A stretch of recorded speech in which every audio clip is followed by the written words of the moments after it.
Très bien, joyeuse Saint-Patrick à tous, surtout à mes catholiques, la team catholique, gang, gang. Et ça va être un épisode extrêmement amusant parce que l'Internet ne cesse jamais d'Internet. C'est ma chose préférée. Tout le monde est drôle.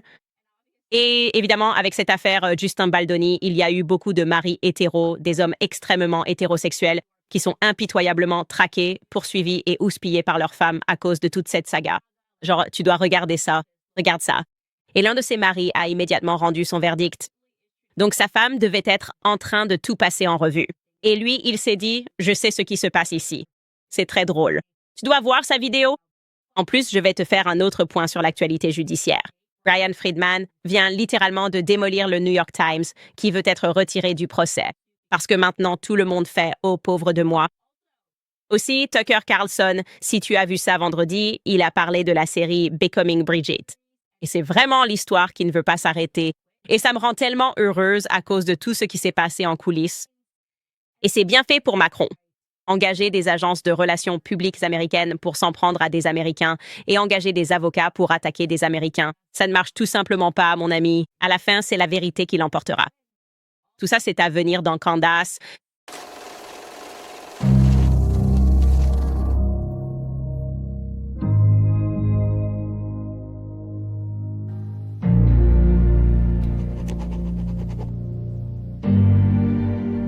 La vérité est reine, mes amis.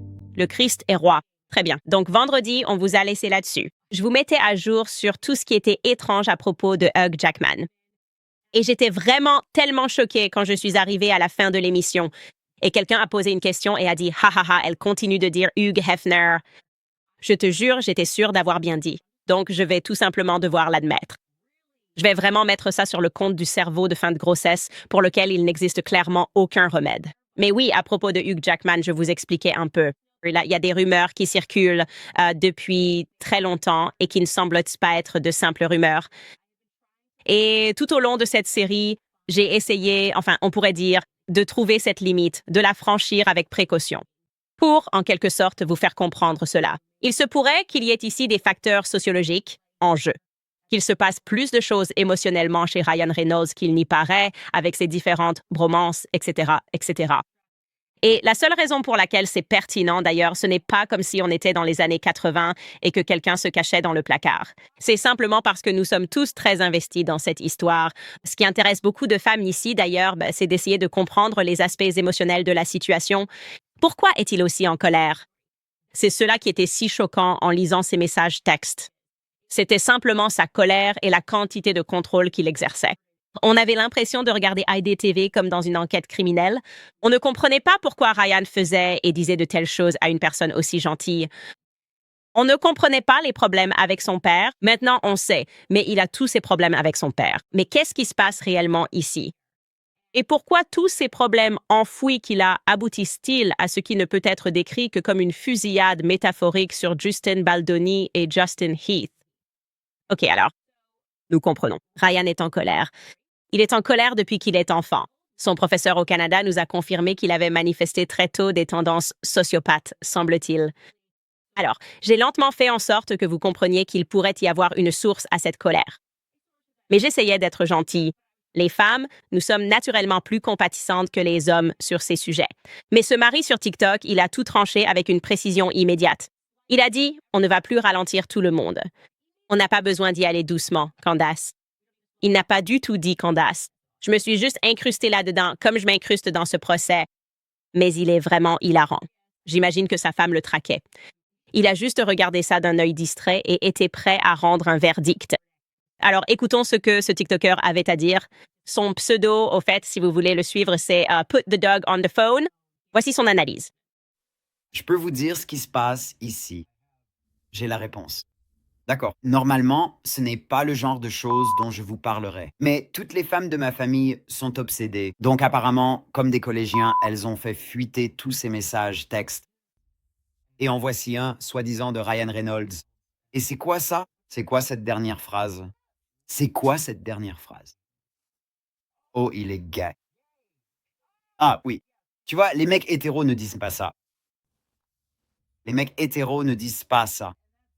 Et ce n'est pas que je sois un conservateur du genre « les hommes doivent être des hommes ». C'est juste que les mecs hétéros ne disent pas ça. Ils ne disent pas ça. Et dès que tu le regardes sous cet angle, tu te dis, ouais, ouais. Et en passant, j'ai travaillé à Los Angeles pendant des années et j'ai passé beaucoup de temps à West Hollywood pour le boulot. Les mecs gays sont géniaux. J'adore les mecs gays. Il y en a aussi des mauvais parce que ce sont juste des gens normaux. Je n'ai aucun problème. Il n'y a absolument rien de mal à être gay, mais lui, il l'est clairement. Ah oui, il l'est. Ça date de 2017. Donc Ryan Gosling gagne un prix et pour la blague, Ryan Reynolds, Andrew Garfield. C'est drôle. C'est drôle de voler le petit moment de Ryan Gosling comme ça. Je suis prêt à aller jusqu'au bout pour une blague. Un baiser passionné? D'accord, pièce à conviction C. Donc, quand tu prends une barbe, une femme qui va masquer ton homosexualité, il vaut mieux qu'elle soit plus jeune. Non seulement jeune, mais objectivement stupide. Elle n'est pas très intelligente comparée à lui. Lui, il a beaucoup d'esprit.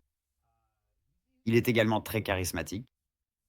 Comme les hommes gays, ils ont juste une lumière dans les yeux que les hommes hétéros n'ont pas. Nous ne le faisons pas. Nous ne le faisons pas. Il y a une étincelle. Ok, c'est à ça que ressemblent les hommes gays. Passez suffisamment de temps avec eux. J'ai un super gaydar. Les hommes hétéros ressemblent à ça. Et vous pourriez dire, oh, regardez sa chemise. Oh, regarde sa tête. Non, regarde ses yeux morts. Droit. Gay. Voilà donc tout ce qui se passe. C'est un homme gay qui a caché son homosexualité. Et c'est juste que lorsque vous vous refusez cette vérité, vous allez juste faire des choses bizarres et folles. Et tout le monde autour de vous va avoir du mal parce que tu essayes de faire rentrer ce morceau carré dans un cercle. Les hommes hétéros ont les yeux morts. Il n'y a rien derrière les yeux.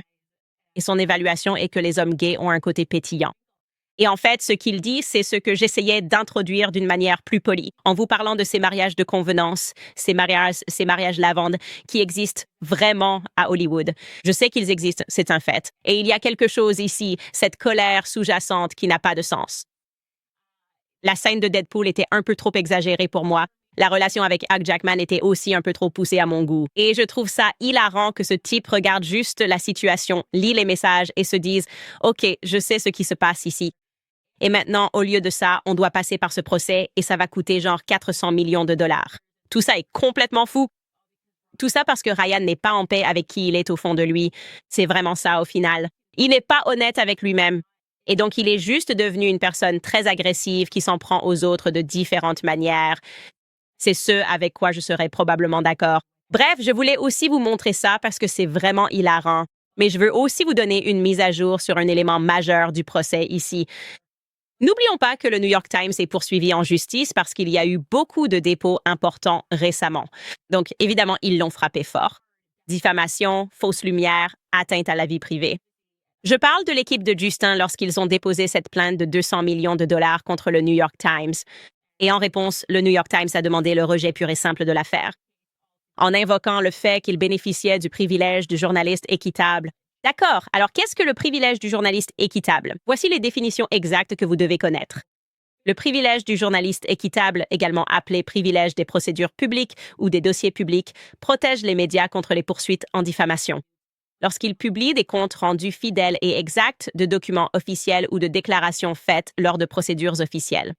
D'accord, donc je pourrais invoquer le privilège du journaliste équitable en parcourant tous ces emails de Jessica Mann, la série sur Harvey Weinstein. Je me contente de lire les documents déposés, n'est-ce pas? Et donc, ils disent « Oh, c'est tout ce que nous faisions. Nous avons reçu la plainte du CRD et nous, vous savez, nous voulons simplement être écartés de cette affaire parce que nous ne faisons que rapporter les faits ici. » Mais Brian Friedman et son équipe répliquent que le New York Times a complètement abandonné ce privilège. Au fait, j'adore cette photo de Brian Friedman. Remets-la à l'écran. C'est moi. Je ne sais pas pourquoi il en dit autant ici. C'est juste que ça ne va pas se passer comme ça. Donc, l'équipe de Brian Friedman les a attaqués assez durement et a essentiellement déclaré qu'ils ne devraient pas être écartés de l'affaire. Évidemment, je suis tout à fait d'accord avec eux, après avoir tout examiné. Et je veux juste vous dire, j'adore les documents juridiques. C'est étrange à quel point j'aime les documents juridiques. Genre, je les lis avant d'aller me coucher. Je pense que dans une autre vie, j'aurais pu être un très bon avocat, ou du moins un avocat qui aimait vraiment exercer ce métier, c'est ce que je peux dire. Et c'est juste la façon dont, dès que vous lisez la première phrase de sa déclaration, et je suppose que c'est Brian Friedman qui l'a rédigée, c'est génial, c'est phénoménal. Écoutez cette phrase. Bastion piétiste de l'establishment médiatique, le New York Times s'est longtemps cru au-dessus de toute responsabilité. Pas ici. Un bastion piétiste de l'establishment médiatique, le New York Times. Genre, pourquoi n'ai-je jamais qualifié quoi que ce soit de bastion piétiste? Toi, plus vertueux que les autres, New York Times. Tu as longtemps pensé que tu étais au-dessus de tout ça, mais pas ici. Dès que j'ai vu ça, je me suis dit, je suis partant. Donc, il continue. Et ceci n'est que la déclaration préliminaire pour dénoncer les journalistes impliqués dans cette affaire. Megan Twohey, dit-on, qui a coécrit l'article avec Mike McIntyre et Julie Tate, prétendant révéler au monde, entre guillemets, ce qui s'est réellement passé, à savoir que les partis Wayfarer ont orchestré une campagne de représailles pour ternir la réputation de Lively. Le texte poursuit en disant que la presse bénéficie du privilège de rapport loyal lorsqu'elle relaie fidèlement le contenu d'une plainte déposée. Mais ce n'est pas ce qu'a fait le New York Times. Il a reconnu avoir fondé son article et sa vidéo sur l'examen par son journaliste de soi-disant milliers de pages de documents et a explicitement donné crédit aux affirmations de Lively, les présentant comme ayant été vérifiées par la propre enquête du New York Times. Ce faisant, le New York Times a renoncé au privilège de rapport loyal. Donc, d'emblée, c'est exact, n'est-ce pas? Donc, quand nous avons vu cet article dans le New York Times, il ne se contentait pas de dire « voici ce qu'elle a déposé ». C'était comme à l'intérieur d'une campagne de diffamation. Et on vous dit que tout cela a été coordonné par Justine Baldoni. Genre, nous, on a confirmé ça parce qu'on a lu les messages nous-mêmes. OK, eh bien, si tu veux jouer les Sherlock Holmes, tu vas te faire poursuivre comme Sherlock Holmes. Donc, ça continue à la page 2 en disant « Le New York Times soutient que l'article et la vidéo se sont contentés de rapporter des faits. » Et donc, le New York Times est protégé par le privilège de rapport loyal. Pourtant, dans le même souffle, le New York Times insiste aussi sur le fait que ces déclarations diffamatoires ne sont pas du tout factuelles. Pas du tout factuelles, mais plutôt hyperboliques et relèvent d'une opinion non susceptible de poursuite. Donc, ce qu'il dit là, essentiellement, c'est que le New York Times, dans sa demande de rejet, a fait des choses qui se sont un peu contredites. Eh bien, tout d'abord, il disait que nous bénéficions du privilège du rapport loyal, mais ils ont aussi soutenu qu'il ne s'agissait que d'opinion. Alors, qu'en est-il vraiment? Si c'est un rapport loyal, cela signifie que vous vous en tenez aux faits. Et si vous dites que vous étiez simplement hyperbolique et que ce n'est pas passible de poursuite, alors cela signifie que vous ne vous en teniez pas seulement aux faits, ce qui rend leur procès pertinent. Vous savez, ensuite, ils abordent le contexte de l'affaire. Nous savons déjà que tout cela est disponible pour que nous puissions le lire. Ils passent en revue tout cela, mais il parle de la façon dont le New York Times a coordonné la publication avec le dépôt de la plainte CRD par Lively le 20 décembre. L'article poursuit « Les documents révèlent une nouvelle stratégie pour mener une campagne de dénigrement pratiquement indétectable à l'ère numérique. » Et, comme l'admet l'article, le New York Times ne s'est pas contenté de la plainte CRD pour son reportage, mais s'est également appuyé sur des milliers de pages de documents que le New York Times a examinés. La vidéo a également confirmé que les déclarations du New York Times étaient basées sur des messages privés et d'autres documents obtenus par le New York Times. Cela a révélé ce qui s'est réellement passé. Encore une fois, ils citent leur propre article qui dit « Nous nous sommes tellement impliqués que nous ne nous sommes pas contentés du dépôt public. » Nous avons aussi examiné les échanges de messages textes. Encore une fois, façon Sherlock Holmes. Maintenant, vous examinez ces correspondances privées et vous les rapportez au public, et pas seulement en les rapportant. D'une manière où vous dites « OK, je vais être neutre et impartial et simplement présenter les faits, à savoir qu'il s'agit d'un message texte », vous avez intitulé l'article « À l'intérieur d'une machine de diffamation médiatique ». Et bien sûr, par conséquent, vous avez diffamé Justine, Baldoni et Heath. Donc, à mes yeux, il n'y a aucun doute ici, bien sûr, si j'étais le juge. Et apparemment, comme je vous le dis, mon avocat n'arrête pas de me rappeler que je ne le suis pas. Ça semble étrange. Mais c'est ici que vous entrez vraiment dans le vif du sujet. Tout d'abord, son argument qu'il présente en bas de la page 5 est que nous avons rempli le critère légal pour que cette affaire puisse continuer, ce qui signifie que nous aimerions maintenant passer à la phase de découverte. Nous vous avons donné ici suffisamment d'éléments pour vous faire savoir que nous le pensons. y compris jusqu'aux métadonnées, ce qui d'ailleurs n'est même pas requis. Il suffit simplement de faire une légère déduction que le tribunal peut accepter, et alors ils vous laisseront passer à une sorte de phase de découverte légère. Il dit, nous avons fourni tellement d'éléments. Nous avons rempli ce critère encore et encore. Mais le cœur du sujet va vraiment se jouer sur la question de la juridiction. Et les deux parties débattent de ce point. J'ai déjà été poursuivi pour diffamation. Et c'est vraiment crucial, en fait, quoi. À quelle loi d'État vous allez devoir vous conformer à mesure que l'affaire progresse devant les tribunaux? Et ils disent, nous voulons que cela se passe en Californie. Par ils, j'entends l'équipe de Ryan Friedman. Ils sont là, nous voulons que cela se passe en Californie. Et le New York Times dit, nous sommes le New York Times. Tout cet article s'est déroulé à New York. Nous voulons que cela ait lieu à New York. Et pourquoi cette question de juridiction est-elle si importante, si différente? Parce que dans chaque État, les lois sur la diffamation sont différentes. Donc pour moi, j'adore être dans le Tennessee. Nous avons des lois anti-slap très strictes, tout comme la Californie. Ils ont des lois anti-slap. Si vous portez plainte contre moi et que je dis en fait la vérité, vous n'allez pas simplement me bloquer indéfiniment devant les tribunaux, parce que vous allez devoir payer pour ça. Eh bien, il veut que cela se passe à New York et la raison pour laquelle il veut cela, c'est parce qu'ils poursuivent le New York Times pour fausse représentation et atteinte à la vie privée. La Californie reconnaît cette plainte, mais pas New York. Donc, il passe beaucoup de temps ici à essayer de justifier pourquoi cela devrait se dérouler en Californie. Il dit aussi que la Californie n'accorde pas plus de protection aux opinions que la Constitution, alors que New York va au-delà de la Constitution, essayant de protéger ces journalistes qui s'adonnent souvent à la diffamation. C'est pour cela que le New York Times préfère être à New York, parce qu'ils mentent beaucoup, et ils mentent tellement qu'ils arrivent parfois à faire mettre des gens en prison. Vous savez, si vous regardez l'affaire Harvey Weinstein, c'est mon point de vue sur la façon dont cela s'est passé avec le New York Times. Et donc, vous voulez être dans un État qui est encore plus favorable que la Constitution en ce qui concerne votre capacité à diffamer quelqu'un. Il avance un argument très solide. Il sera donc intéressant de voir quelle direction prendra le juge, car son argument est que il devrait se conformer aux lois californiennes sur la diffamation parce que, avant tout, 2 des sociétés mentionnées dans ce procès sont domiciliées en Californie. Donc voilà, ça se termine avec nous. Movie LLC, c'est une société californienne. Il y a aussi l'agence de relations publiques. C'est Melissa Nathan. C'est ceux qui l'affirment. Ils exercent tous leurs activités en Californie. Nous le savons, les agences de relations publiques sont toutes basées en Californie. Ce sont ses clients. Ce sont les plaignants. Et il soutient également, en citant beaucoup de jurisprudence ici, que toutes ces personnes ont été lésées en Californie. Évidemment, non? Il ends with us, Movie LLC est là-bas. Justin Baldoni vit là-bas. Heath vit là-bas. Les agents de relations publiques y travaillent. Donc, lorsque vous avez nui à leur réputation, vous avez nui à leur capacité de travailler en Californie. Et comme je l'ai dit, ici, de nombreux exemples jurisprudentiels, ce qu'il faut faire qui le prouvent. Le tribunal a tranché la question. Et il a dit, écoutez, si le coup de poing a été donné à New York, mais que l'impact a été ressenti en Californie, alors nous allons agir en conséquence. Nous allons faire cela selon les lois de la Californie. Et c'est essentiellement ce qu'il dit. Et il examine l'argument du New York Times. Et ils disent que la loi de New York devrait s'appliquer, évidemment. Parce que tout a été rapporté et conçu à New York. Ryan réplique à cela et dit « Non, vous ne pouvez pas simplement dire des choses. Vous ne pouvez pas simplement dire n'importe quoi sur Internet.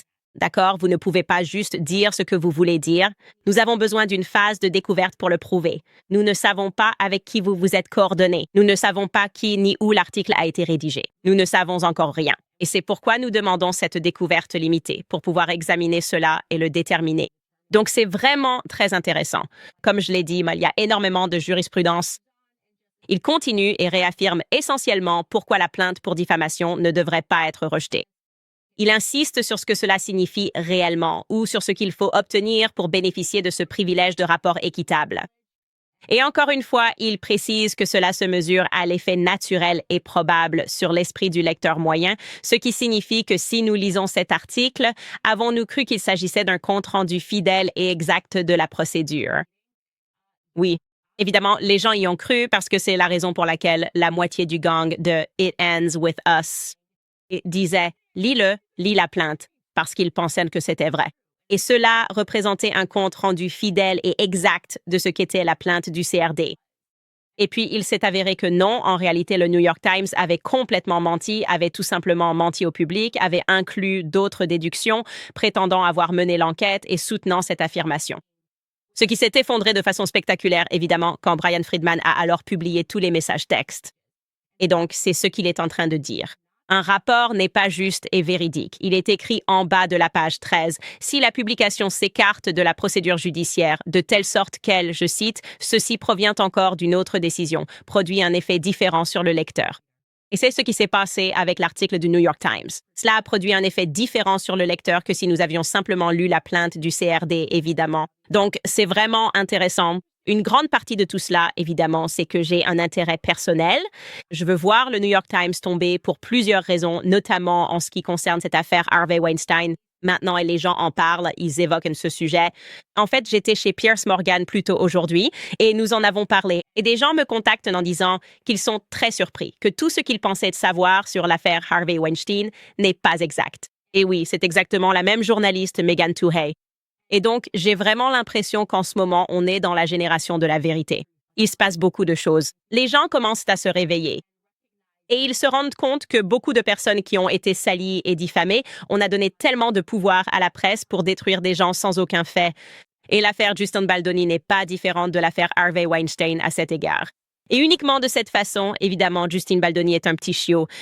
Et je dirais probablement que Harvey Weinstein n'est pas un chiot, ce n'est pas du tout un chiot. Mais il a bel et bien été renversé par la bête médiatique. Et c'est ce que ces deux affaires ont en commun.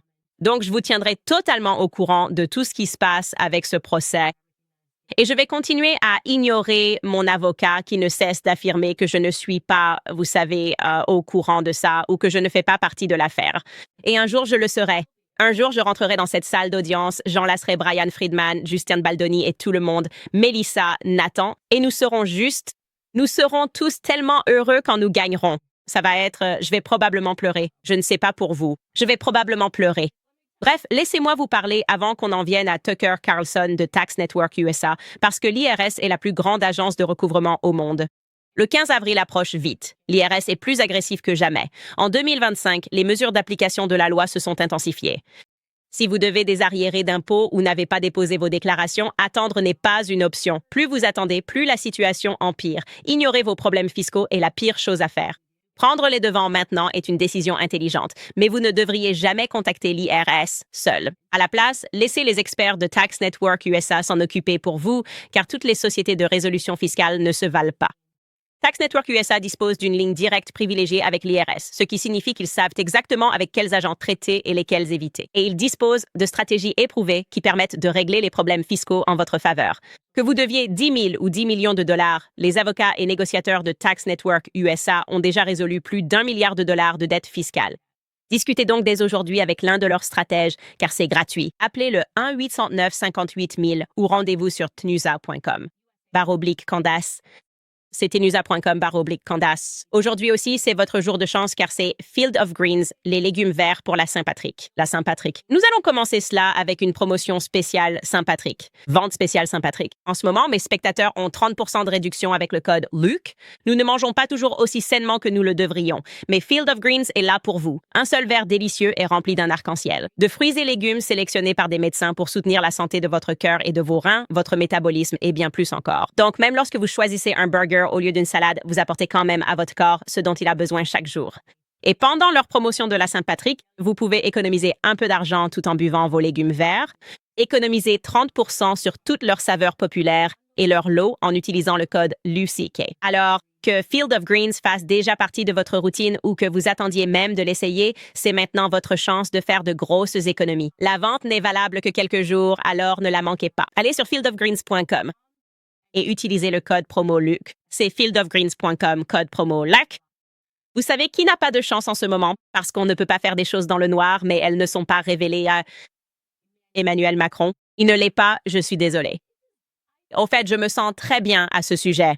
Je suis heureux que cela soit devenu viral dans le monde entier. Tu sais pourquoi? Parce que j'ai passé 1 an à entendre des gens me traiter de fou, des gens me calomnier, des gens mentir, des gens qui n'ont tout simplement pas pris le temps de lire ce que j'avais lu. Je comprends. Quand quelqu'un parle une autre langue, on se dit « parfois, je ne veux même pas lire des trucs en anglais. Je n'ai pas envie de lire ce genre de rapport journalistique français ou quoi que ce soit. Mais moi, je suis juste curieuse. Et quand je l'ai vu et que je l'ai lu, je peux te dire exactement où j'étais. J'étais à Miami à ce moment-là, sur le point d'aller à un combat de l'UFC. La première fois que j'ai lu un rapport disant que la femme d'Emmanuel Macron était un homme. Et littéralement, Savannah, ma manager, j'étais dans ma chambre d'hôtel, en peignoir. Et je lui envoie un message. Je lui dis, tu dois venir tout de suite. Genre, maintenant, viens dans ma chambre tout de suite. Tu t'imagines travailler avec moi? C'est dingue. Et elle arrive. Je lui dis, écoute, Rachid McCrone, c'est un homme. C'est un homme. Et elle me dit, quoi? Je lui ai envoyé un lien. Je lui dis, assieds-toi, il faut qu'on lise ça. Et puis j'ai vu PBD, Vinny. Nous.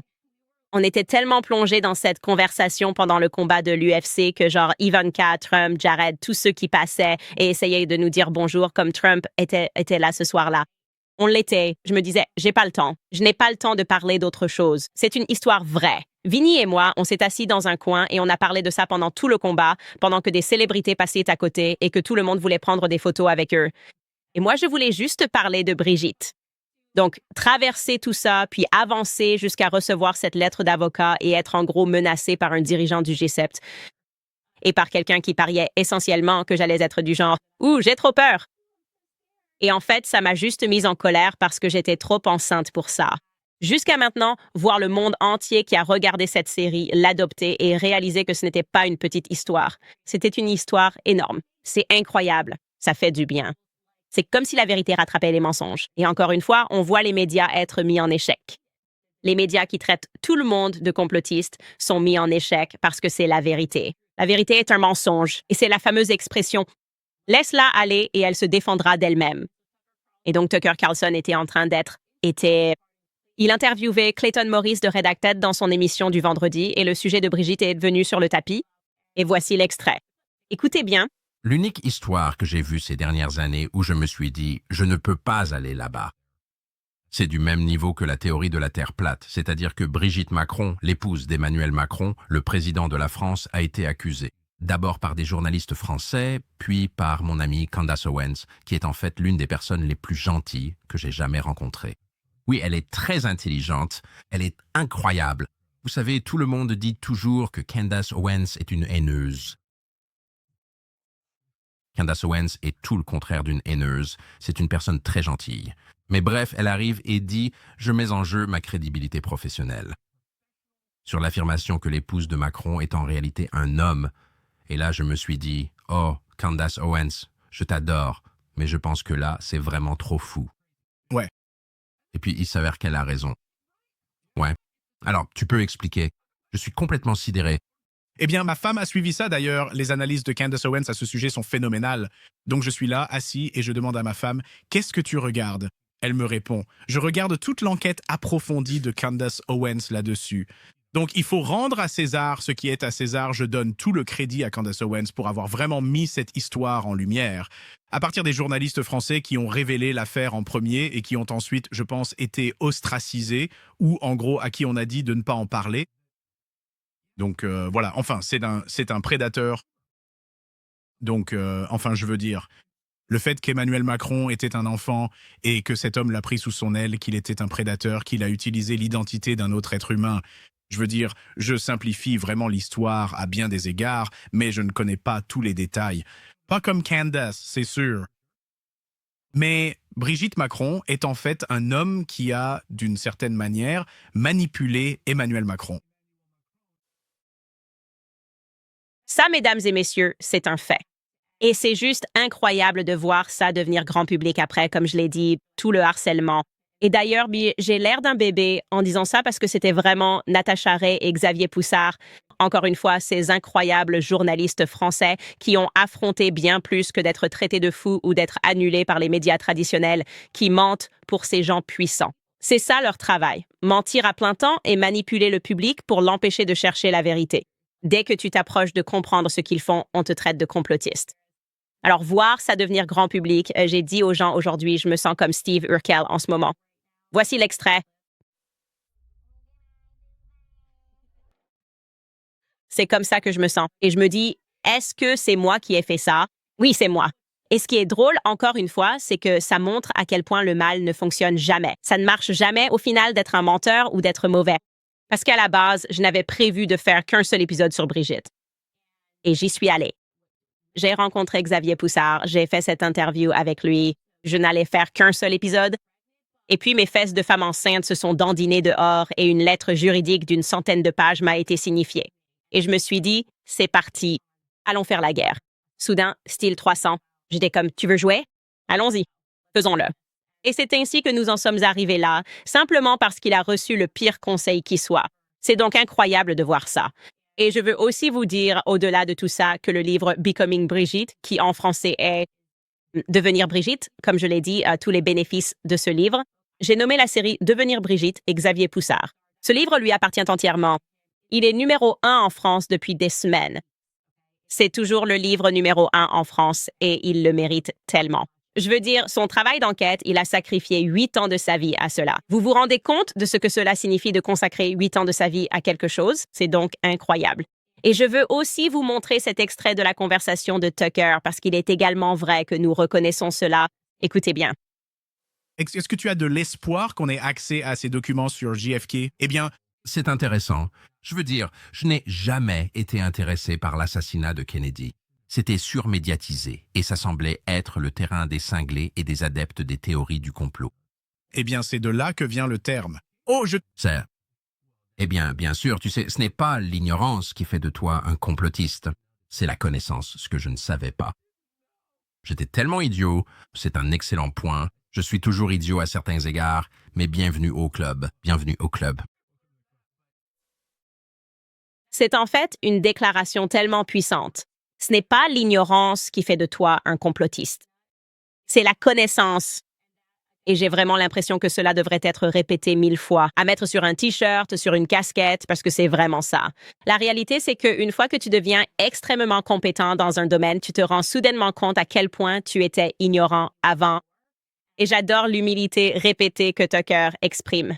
Et j'essaie de faire pareil où je me dis, les gars, je ne sais rien, mais je vous promets que je suis assez curieux pour écouter, faire mes propres recherches et enquêter sur les choses. Et pour vous donner tout ce que j'ai. Et quand je vous apporte quelque chose, j'espère que vous avez assez confiance pour le savoir. Je ne dirai jamais des choses juste pour parler. Je ne dirai pas des choses à la légère. J'ai envie de faire des trucs de quartier avec mes amis sur Internet, mais je ne dis pas n'importe quoi. Et c'est pour ça que j'ai consacré toute ma carrière professionnelle à la série Becoming Brigitte. Et la récompense, c'est que j'ai été annulée et maintenant, regardez la série partout. Et les implications elles sont considérables. Je veux que vous compreniez bien.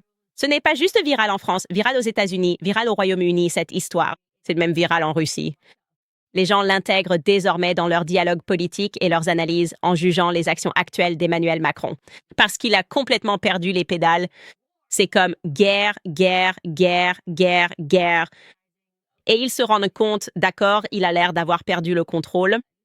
Et il pourrait y avoir une raison à cela. C'est parce que le monde découvre qu'il a façonné. Un exemple de cela, c'est la première chaîne d'information du soir en Russie. Et je vais vous passer cet extrait. Évidemment, il y a des sous-titres. Donc, si vous écoutez ceci et que vous ne parlez pas couramment russe, ne vous inquiétez pas. Je vais vous résumer ce qu'ils disent. Mais en gros, ils essaient d'analyser pourquoi ils se comportent de façon aussi arrogante et en colère. Écoutez, ou plutôt lisez, si vous regardez la vidéo. Mais il y a une autre explication à l'attitude si indignée et bruyante de Macron. Il ressemble à quelqu'un qui a fait un bruit gênant. Il déplace bruyamment les chaises et la vaisselle pour créer une sorte de vacarme et semer la confusion. Macron a une raison pour cela. Les soupçons criants concernant leur alliance avec Brigitte doivent être détournés par autre chose. Notre observateur politique, Alexandre Christenko, parle d'un scandale grandissant. L'une des récentes apparitions publiques communes d'Emmanuel est Brigitte Macron. Le vice-président des États-Unis, Vance, est également venu à Paris avec sa femme. Elles se sont même retrouvées dans des robes de ton similaires. Mais si l'épouse de Vance l'accompagne traditionnellement, celle de Brigitte se distingue. Elle-même, inévitablement, Devient le centre de l'attention et des discussions. Je mise toute ma carrière professionnelle sur le fait que Brigitte Macron, la première dame de France, est née homme. À tel point que... à l'enquête de longue date menée par 3 journalistes français, s'est désormais jointe l'activiste américaine d'extrême droite Candace Woons, une blogueuse influente suivie par 4 millions de personnes. Elle a publié toute une série de documents dans lesquels elle affirme que ce garçon sur l'ancienne photo de famille, nommé Jean-Michel Tragnaud, n'est pas le frère de Brigitte Macron, mais qu'il s'agit en réalité d'elle. Eh bien, je n'avais pas réalisé à quel point mon nom sonnait bien avec un accent russe. Baguette de Candice, baguette de Candice. Baguette de Candice. J'aime ça. C'est très fort et puissant. Essentiellement, pour résumer ce qu'il dit, c'est qu'il reconnaisse que dans son comportement à l'échelle mondiale, Emmanuel agit de manière tapageuse. Il a l'air agité. Vous pouvez sentir que quelque chose ne va pas. Ce n'est pas sans rappeler ce que nous disions à propos de Ryan Reynolds dans le monologue. Nous parlons du moment où il y a un secret et où les gens craignent que d'autres découvrent ce secret.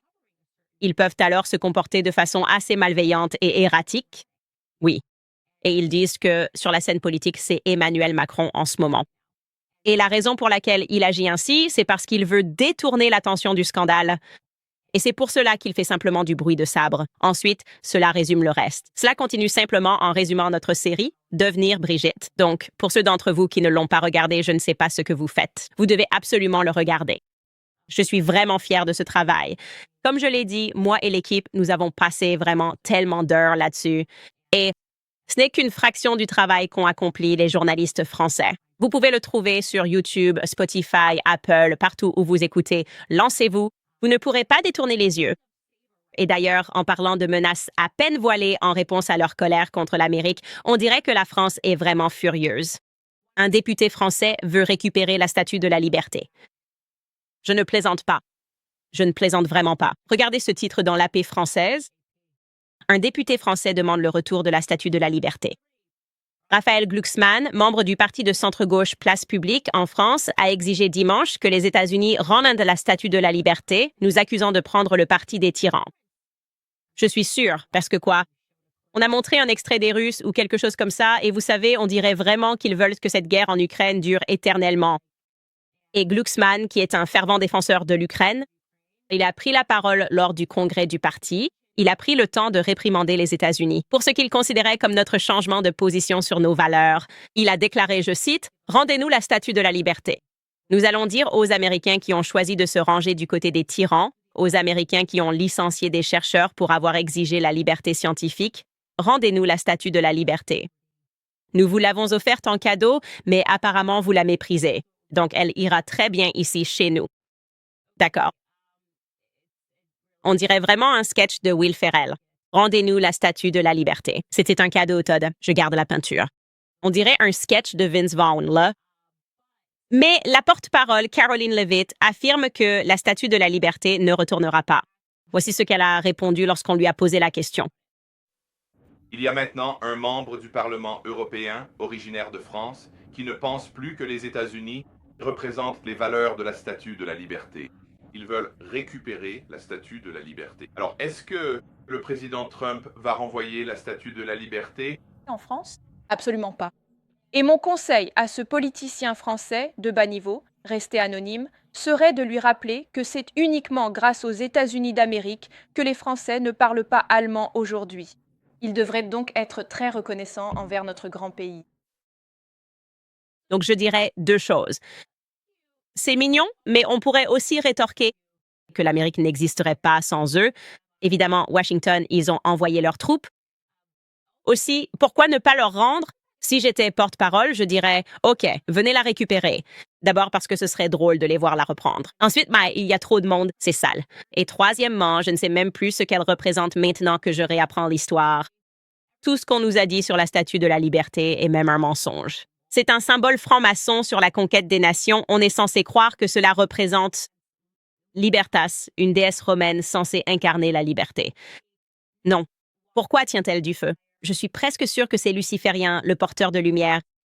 On en parlera dans mon club de lecture, les gars. Mais je vous le dis, la Statue de la Liberté n'est pas ce qu'on croit. C'est franc-maçon. Ça concerne les francs-maçons. Et je serais très heureux que vous m'élisiez dictateur des États-Unis. Ce que j'envisage dans le futur, j'espère d'ici les 8 prochaines années, ils pourront la récupérer. Parce que c'est drôle. Ce serait marrant de les voir sur un bateau, la remorquer jusqu'en France. Franchement, je m'en fiche complètement. Les gars, il y aurait moins de circulation à New York et puis voilà quoi. J'ai aussi l'impression que l'ascenseur est toujours en panne. Mais bon, ce n'est pas grave. Vous pouvez la reprendre. De toute façon, je ne suis pas le président. Mais je vous montre tout ça pour que vous sachiez que les menteurs sont en colère. OK, ils perdent le fil. Ils sont vraiment furieux. Je parle de vraiment furieux. On le voit juste dans leur gros titre. Rendez-nous la taxe de la liberté. Rendez-nous la loi. Et il y a eu tellement d'attaques concertées contre Tucker. Carlson, moi, Yann Carroll, Joe Rogan, les médias libres, les personnes qui ont quitté les médias traditionnels et qui sont justes ou peut-être n'y ont jamais été comme Joe Rogan et Yann Carroll. Mais on veut juste, vous savez, parler, on veut juste pouvoir s'adresser aux gens, comme des gens ordinaires, sans leur faire la leçon, sans s'imposer comme des autorités et pour avoir des conversations intéressantes. Comme je viens de le dire, j'adorerais inviter quelqu'un pour parler des véritables origines de l'Amérique. Parce qu'on nous a menti à ce sujet. C'était des francs-maçons qui se faisaient la guerre pour notre pays. Et j'ai appris cela en devenant catholique. Et mon prêtre anglais m'a regardé et m'a dit « Vous, les Américains, vous ne savez absolument rien de votre propre histoire. Vous ne savez rien des francs-maçons. » Et il l'a dit avec cet accent britannique vraiment snob et j'ai trouvé ça très intéressant. Et les gens sont en colère. Ils ne veulent pas que ces conversations aient lieu. Et donc maintenant, ils imposent leur point de vue, leur postulat, qui est « Tout le monde que je n'aime pas est Hitler ». Je ne sais pas si vous avez déjà vu ce mème. Il est vraiment drôle. C'est « Tout le monde que je n'aime pas ». Et Hitler, le guide de l'enfant pour les discussions politiques en ligne. Et c'est drôle parce que c'est vrai. C'est vrai que c'est comme ça qu'il traite tout le monde d'antisémite. Ça n'a même aucun sens. En quoi cela a-t-il un rapport avec l'antisémitisme? Regardez ces gros titres, d'accord? C'est le Washington Examiner. La montée des influenceurs de droite antisémites menace le Parti républicain. Ce qui est incroyable avec tous ces articles, c'est qu'ils sont écrits par des gens qui n'ont jamais fait partie du Parti républicain ou qui étaient anti-Trump et qui disent « Il faut expulser ces gens du Parti MAGA ». Mais qui êtes-vous? Vous n'êtes pas le Parti MAGA. Expulsons Tucker Carlson du Parti MAGA. Vous savez, ce gars du Washington Examiner a écrit dans cet article, il dit, je cite, « Joe Rogan a 14,5 millions d'abonnés sur Spotify. Environ 11 millions de personnes téléchargent apparemment chaque épisode. » Pour mettre cela en perspective, Fox News, qui domine l'info, a réuni en moyenne près de 2,38 millions de téléspectateurs en prime time en 2024. Rogan, lors de la présidentielle 2024, est maintenant un acteur clé des médias. Comment normalise-t-il les antisémites? Eh bien, le 1er mars, l'invité de Rogan était un acteur comique légendaire, Bill Murray. Le 4 mars, il a interviewé le guitariste et chanteur principal des Smashing Pumpkins, Billy Corgan. Puis, le 5 mars, il a discrètement glissé un nouvel invité. Le chercheur indépendant Ian Carroll, un activiste antisémite déséquilibré qui est passé de l'anonymat à plus d'1 million d'abonnés sur X en très peu de temps. Non, c'est vrai. Ce n'est pas ce qu'est Ian Carroll. Il parle simplement de sujets qui ne soutiennent pas Israël. C'est à peu près à cela que ça se résume. Donc, tu le diffames simplement parce que tu n'aimes pas le fait qu'il ait eu une tribune. Et il ne sort pas de nulle part. Il est sur TikTok depuis des années. Il passe en revue les prix dans les supermarchés et a rassemblé une communauté. Il est peut-être inconnu pour toi. Il n'est pas inconnu du public de TikTok. Voici un autre titre de Christopher Rufo que je pense vous avoir montré, le problème des influenceurs antisémites.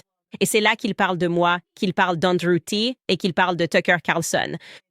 En voici un autre dans The Daily Beast. Pourquoi MAGA doit expulser les joueurs de flûte du podcast de l'antisémitisme, encore une fois écrit par quelqu'un qui n'est pas MAGA? C'est vraiment la chose la plus absurde qu'on puisse imaginer. Tu n'es pas d'ici. Tu ne peux pas juste entrer dans l'école de quelqu'un d'autre et leur dire qui expulser. Ça ne marche pas comme ça. Ça ne marche pas comme ça. C'est littéralement la scène des filles méchantes, les gars.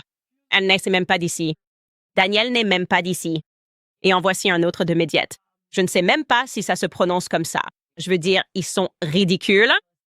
C'est le torchon de George Soros. Ça dit Joe Rogan. Candace Owens, dans La banalisation de l'antisémitisme, révèle une pourriture dans les médias américains. Oh mon Dieu. Non. Est-ce qu'on s'adresse simplement aux gens? Est-ce que les gens aiment notre contenu parce que nous ne faisons pas ce que vous faites, c'est-à-dire salir, diffamer et accuser? Tout le monde qui pose une simple question sur pourquoi on continue à soutenir tout ce que fait Israël. Et ensuite, vous nous traitez tous de complotistes et vous nous comparez tous à Hitler. Les gens regardent que nos émissions maintenant, donc ils savent que vous mentez. Alors, quand allez-vous arrêter de mentir? Mentir ne vous aide pas, c'est étrange. C'est comme une forme de névrose. Vous ne pouvez pas vous en empêcher. Ils ne peuvent pas arrêter de mentir, même s'ils ne gagnent rien à mentir. C'est, par exemple, un vrai titre du Jérusalem Post de l'année dernière qui soulignait même que le soutien, ça s'appelle le soutien des jeunes évangéliques à Israël, s'effondre. Le soutien à Israël parmi les jeunes évangéliques a chuté de plus de 50% en seulement 3 ans, ce qui représente une menace potentielle pour le soutien américain à l'État juif. D'accord, donc c'est de ça qu'il s'agit vraiment. Et laissez-moi juste dire ceci. Bon, je ne prétends pas être un génie, mais peut-être que ça s'effondre parce que vous continuez à mentir. Peut-être que les gens n'aiment pas les menteurs. Peut-être que les gens en ont assez de constater que vous calomniez et diffamez tout le monde. Peut-être parce que vous leur avez fait la même chose. Peut-être qu'avec le temps, il se passe la même chose qu'avec moi. Parce que vous m'avez calomnié et menti, je ne crois plus ce que vous dites. Et puis, quand vous commencez à calomnier, ce n'est pas seulement moi que vous attaquez. Vous ne calomniez pas seulement Joe Rogan. Vous ne calomniez pas seulement Yann Carroll. Vous calomniez tous ceux qui nous suivent. Les personnes qui participent à cette émission, qui la regardent, qui suivent ma série sur Brigitte Macron, qui regardent le travail que je fais, peut-être qu'ils sont là pour Blake Lively et Justin Baldoni. Et puis, ils rentrent chez eux, allument CNN ou Daily Beast ou autre, lisent un article et on y dit que Candace Owens est Hitler. Vous les accusez de soutenir Hitler. Vous comprenez ça? Vous ne voyez pas que ça ne tient pas debout, votre raisonnement? Vous vous rendez compte que vous ne calomniez pas seulement l'individu, mais aussi les personnes qui l'écoutent et apprécient son contenu? Quand vous dites que Theo Von donne une tribune à des antisémites et qu'ensuite il me regarde discuter avec Theo Von des commandes chez McDonald's, ce qui est très important. Il prend 2 petites bouteilles de lait chez McDonald's. Ils ne vous croient plus parce que vous les calomniez. Vous les traitez d'idiots. Vous devenez tellement autoritaire que vous ne comprenez même plus pourquoi plus personne ne vous écoute ou ne vous aime. C'est un raisonnement de ringard. Vous êtes des ringards. C'est ce que je veux que vous compreniez. Vous êtes des ringards. Et il ne faut pas les confondre avec les nerds. Les nerds sont cool. Steve Urkel est cool. Les nerds sont ceux qui vont étudier et faire leur travail. Les ringards sont ceux qui pensent qu'ils peuvent continuer à influencer les gens en mentant. D'accord? Tu es un ringard. Et je vais te demander d'arrêter d'être un ringard, s'il te plaît. C'est tout. C'est tout ce que je demande. Tu ne vas pas te débarrasser de Tucker Carlson. Tu n'es pas là pour commencer à expulser des gens du MAGA. Et tu ne vas certainement pas convaincre les publics du monde entier que tous ceux qui ne sont pas d'accord avec toi sont Adolf Hitler. C'est juste agaçant. C'est comme réfléchis un peu plus que ça. Bref, avant de passer à vos commentaires, je veux vous rappeler American Financing parce que les taux d'intérêt ont enfin baissé. C'est le moment d'en profiter. Beaucoup d'Américains ont du mal à suivre avec les factures du quotidien, les œufs, le café, et ils sortent la carte de crédit pour payer des petites choses comme ça. Donc, si vous êtes un propriétaire, les taux d'intérêt sont effectivement tombés dans les 5%. C'est presque un quart du taux moyen des cartes de crédit. American Financing aide des propriétaires comme vous à économiser en moyenne $800 par mois en utilisant la valeur nette de votre maison et en effaçant les dettes à taux d'intérêt élevés. Et le meilleur, c'est qu'il n'y a aucun frais initiaux pour commencer. Les taux des cartes de crédit sont fous. Si vous avez un solde à payer chaque mois, vous êtes coincé dans un cycle sans fin. Libérez-vous dès aujourd'hui en appelant American Financing pour découvrir combien vous pourriez économiser. Et si vous commencez dès maintenant, vous pourriez même être en mesure de reporter 2 paiements hypothécaires. Alors, appelez simplement le 800-795-1210. Encore une fois, le numéro est le 807-95-1210. Ou vous pouvez visiter americanfinancing.net/Owens. C'est americanfinancing.net/Owens. Aussi, si vous regardez ma peau en vous demandant « Est-ce que tu rayonnes, Candice? Es-tu enceinte? » Oui, mais aussi j'utilise les soins de la peau Nimi. C'est ce qui a vraiment fait la différence pour moi. Normalement, j'ai une peau terrible quand je suis enceinte. Ce n'est pas le cas. Il n'est pas trop tard pour que vous rejoigniez le mouvement des soins de la peau Candice Nimi. Si vous êtes prêt à entretenir cette dynamique du nouvel an, nouveau mois, ne cherchez pas plus loin que Nimi. Des formules douces aux soins luxueux, Nimi offre tout ce dont vous avez besoin pour garder votre peau éclatante. En ce moment, utilisez le code Candice10 au paiement pour bénéficier de 10% de réduction sur votre commande. Que vous preniez soin de vous ou fassiez une surprise à un proche, c'est le moment idéal pour essayer les soins de la peau Nimi à un excellent prix, car Nimi n'est pas seulement une marque de beauté, ils célèbrent aussi la foi, la famille et la liberté. Leurs produits sont fièrement fabriqués ici, aux États-Unis. Donc, si vous cherchez quelque chose de particulièrement doux, vous pouvez essayer leurs formules sans parfum. Elles sont idéales pour les peaux sensibles et pour ceux qui recherchent une approche plus pure du soin de soi. Alors, utilisez le code Candice10 aujourd'hui sur nimiskincare.com. C'est N-I-M-I, skincare.com, code promo Candice10 et vous économiserez 10% sur votre achat. Faites-vous plaisir. Offrez-vous ou offrez à quelqu'un d'autre une peau éclatante et rafraîchie et vous vous sentirez fort en abordant 2025. nemiskincare.com, code promo Candice10. Alors, qu'est-ce que vous en pensez, vous tous, de tout ça? Je ne fais que râler contre vous tous. C'est ce que je fais. Je ne fais que râler contre vous chaque jour. Ali écrit « J'aurais adoré te voir suivre l'affaire Depp contre Heard de cette façon. Contente que tu couvres Baldoni d'aussi près. » Nous ne croyons pas toutes les femmes, nous croyons en la vérité. En fait, j'ai beaucoup parlé de l'affaire Amber Heard. C'est pour ça que je trouve ça drôle que, apparemment, les gens ne me suivaient pas autant que quand j'étais au Daily Wire. J'ai toujours été très intéressée par la culture. Et Amber, dès le premier jour, je l'ai vu venir. Parfois, il me suffit de regarder une femme et je sais, tu vois? Tu vois ce que je veux dire? Genre, On ne sait pas vraiment, non, mais moi je sais, spirituellement, tu vois, on ne sait pas vraiment, mais moi je sais. Et c'est ce que je ressentais. J'ai regardé Amber Heard et je regarde les gens et je me dis, genre, Kesha, moi aussi, je me suis dit, je n'aime pas ça. Je n'aime pas ça. J'ai l'impression que nous n'avons pas toute l'histoire ici. Et j'ai senti que lorsque je regardais Jessica Mann, si vous commencez la série Harvey, je la regardais juste. Et je me suis dit, je sais juste, je n'ai pas encore les faits alors que j'ai commencé à me renseigner, mais je sais que tu dis des mensonges. Tanisha écrit « Je t'aime, Candace. Peut-on avoir une mise à jour sur le baby bump? Mon mari et moi essayons d'avoir notre 5e enfant et je l'ai lancé sur un coup de poker et nous ferons les choses différemment. Merci pour tout ce que tu fais. Non, je ne montre jamais mon ventre de femme enceinte. Enfin, je veux dire, ce n'est pas que je ne le montre pas, mais je ne le montre pas parce que j'ai juste l'impression de ne pas être jolie. Je ne sais pas. J'ai juste l'impression de ne pas être jolie. J'ai juste l'air un peu potelé, tu vois? Je ne sais pas. Les vêtements tombent bizarrement. Comment je suis? Skylar, dis-moi quelque chose de gentil à l'oreille. Dis-moi que je suis superbe. Merci beaucoup. Marc, dis-moi que je suis jolie. Tu es fantastique, Candy. Oh, merci beaucoup. C'est tellement gentil. Savannah, dis-moi quelque chose de doux. Savannah dit que je suis belle. Tu crois qu'ils sont sous pression? Tu penses que les gens sont sous pression dans la régie? Je ne sais pas. Peut-être bien. Absolument pas.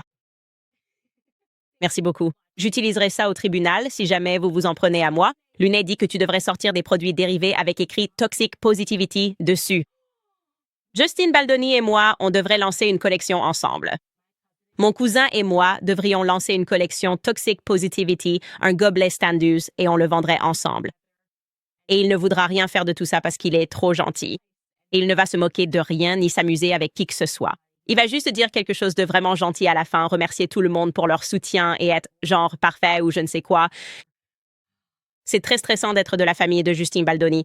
Vraiment, je l'adore. Je l'aime comme un cousin, mais sa gentillesse me frustre. André écrit « Merci Candace et Georges de ramener la vérité, la responsabilité, la transparence et le bon sens. Qu'est-ce que Georges a fait aujourd'hui? Hein? Ça fait 4 ans qu'il me fait être enceinte. Heureusement que j'aime ce petit garçon de Londres. Bon, d'accord, je lui dirai que tu as dit merci. » Christina Duncan écrit « Est-ce que personne ne se souvient de l'épisode de Family Guy où Stewie part en voiture de 2011? Peter devient mal à l'aise face au comportement séducteur de Ryan Reynolds, laissant fortement entendre que Ryan est gay. C'est tellement drôle parce qu'on a ressorti ça à un moment donné. Skylar, on l'a totalement fait, je crois que je te l'ai montré. Ce n'était pas toi? C'était peut-être quelqu'un d'autre, vraiment quelqu'un d'autre, qui m'a parlé de ça et m'a dit « Oh, tu savais que Family Guy, c'est tout. » Et ils ont fait tout un sketch en disant que Ryan Reynolds était gay. Je ne sais pas pourquoi Family Guy en sait autant et pourquoi les Simpsons en savent autant. Mais oui, c'est bizarre. Et en plus, Family Guy a justement évoqué ça aujourd'hui dans mon interview avec Piers Morgan. En fait, ce n'est même pas moi qui en ai parlé. C'était dans ma tête parce que Piers Morgan me doit de l'argent, parce qu'on a parié. Il faisait partie de ceux qui ont parié contre moi sur la série Brigitte. Et il continue de le nier, les gars. Genre, Piers Morgan fait comme si, oh, c'est bon. J'ai dit, ah, Piers, tu me dois 100 000 $. Ce n'est pas subtil. Et ça m'a fait penser au sketch de Brian et Stewie où il dit, hé mec, où est mon argent? Où est mon argent? Ce sera moi et Piers Morgan si l'un d'entre vous veut parodier ce sketch parce que je veux mes 100 000 $. Je crois que c'était plus. C'était peut-être 150 000 $. Piers Morgan me doit du cash, de l'argent. C'est comme Archie Wright quand il a dit « Les hommes hétéros ne disent pas ça ». J'ai tellement ri parce qu'il a tellement raison. Oui, nous avons tous des différences culturelles et je n'avais jamais vraiment compris toute la portée de ce texte avant qu'il ne le lise. Je t'adore. Il a dit « C'était très drôle ». Je trouvais que c'était assez léger et je pensais que les gays comme les hétéros trouveraient ça hilarant. Ouais. Muffin écrit « Tu penses que Piers Morgan admettra que tu as raison à propos de Brigitte? » J'étais en avance sur toi. Je ne savais pas que cette question arriverait. Non, il ne le fera pas. Il avait l'air mal à l'aise quand j'ai parlé de mon argent, mais je serai au Royaume-Uni. Tu penses que je peux légalement déposer quelque chose? Tu crois que, est-ce que je peux faire quelque chose avec ça? Est-ce qu'il y a un endroit où je pourrais aller? Je pourrais probablement le traduire devant le tribunal. Brian Friedman, comme mon avocat? Oh mon Dieu. Oh, nous le ferons. Nous serons comme le bastion piétiste de l'establishment médiatique. Piers Morgan, le bastion piétiste, pense à vous. Oui, c'est le visage. Puis-je diviser ce visage? Puis-je faire ce visage avec lui? Je suis le bastion piétiste. Oui, Piers Morgan est le bastion piétiste. Et moi et mon avocat, Brian Friedman, nous arrivons pour toi. Nous venons pour toi. C'est tout. C'est fini, les gars. Vous pouvez aller sur le site si vous souhaitez soutenir les médias indépendants. Évidemment, vous pouvez précommander mon livre, Make Him a Sandwich. Inscrivez-vous aussi à Shot in the Dark. Vous pouvez vous inscrire au club de lecture. Évidemment, nous lisons toujours Chaos. Espérons qu'il ne nous en reste plus que 2 avant de passer à un autre livre, mais il se passe tellement de choses dans ce livre et il y a tant à en dire. Aussi, au fait, Skylar, je ne sais pas si tu l'as, mais George a dit qu'on avait lancé notre collection American Wife. Tu l'as? C'est cool. On peut la porter pour demain. Mais si vous allez sur le site web, vous verrez que nous avons effectivement de nouveaux articles. Vous pouvez faire le plein de produits Candice. Bref, je vous aime tous. Je vous aime tous tellement. Et je vous dis à demain